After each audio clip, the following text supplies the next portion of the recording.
Holy hell, has Black Myth Wukong blown up. You could say it's tier 1 of the biggest games on Steam. Yep, straight into the deep end. But look at that subscriber count. We have nothing to lose. I'm Ash Dixon, and this is GINX News. It was only Tuesday that Black Myth Wukong came out, and man, are the numbers insane. Currently over on Steam, its peak concurrent player count is sitting at over 2.4 million players.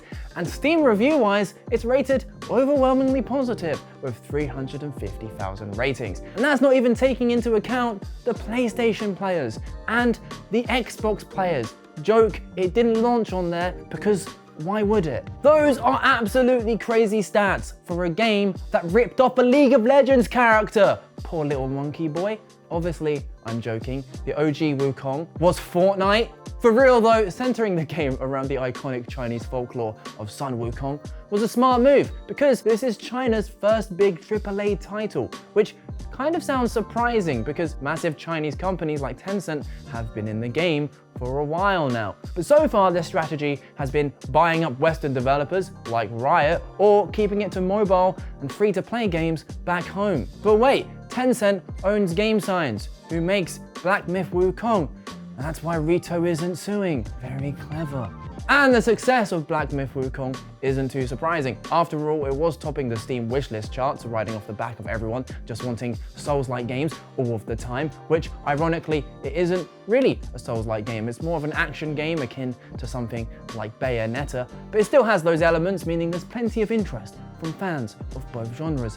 Kind of like the crossover we see between people who like the drummer of Nirvana and people who like the singer of Foo Fighters. Wait, they're the same person? What in the devil? It also does help that Black Myth Wukong is a good game. Not like Fortnite good, I don't know why I picked Fortnite, but across the board is getting like 3 to 5 stars. But the most interesting story here is not actually Black Myth Wukong, it's the wider implication, because you can bet that every other gaming company is just salivating right now, watching that Chinese market spend an absolute ton of money. Games like World of Warcraft famously don't have skeletons in China, making the undead race look extra fleshy. It was then pulled from China for over a year due to a squabble with publisher NetEase, but that's all sorted now. Plus, if you look at the percentages of Steam players, for a lot of games, China makes up a huge chunk. They're second only to North America in terms of Steam accounts.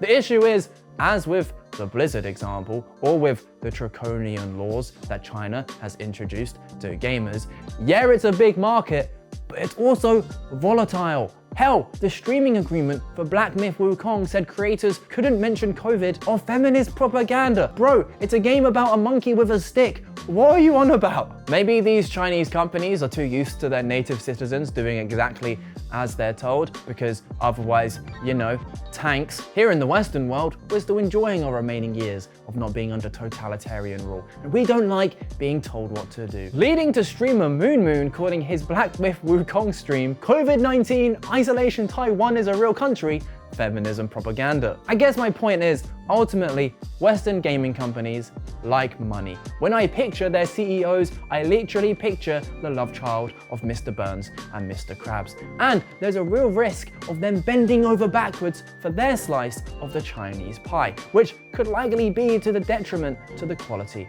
of their games. And it might all be for nothing too, because when a government can't be held to account, they can bring in sweeping changes and laws whenever they want. Seriously, the sale of video game consoles was banned in China for 14 years. So let's bring the conversation to you. What do you think of Black Myth Wukong as a game? Does it deserve the success? And do you think it'll have wider implications? Do let us know your thoughts down in the comments.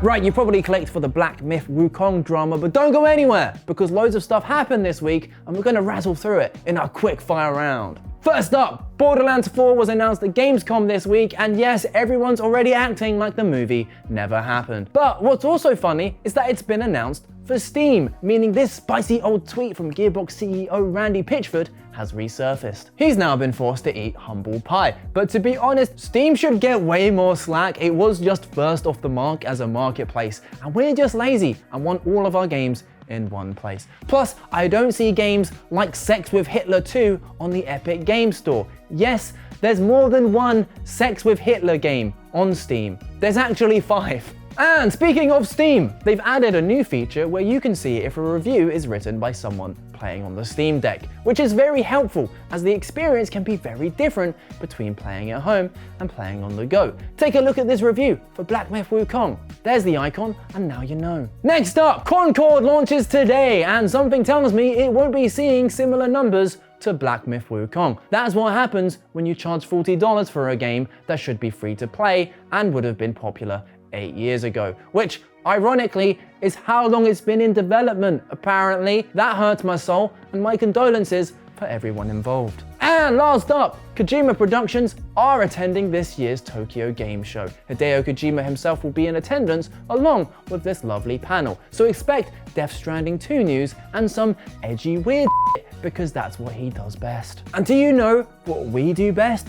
Making new YouTube channels. Apparently, we're here to stay this time, I promise, so please subscribe because that 3-digit subscriber count is breaking my heart. I'm off now to spend the weekend making a rather ridiculous video, and I hope you have an equally fun weekend.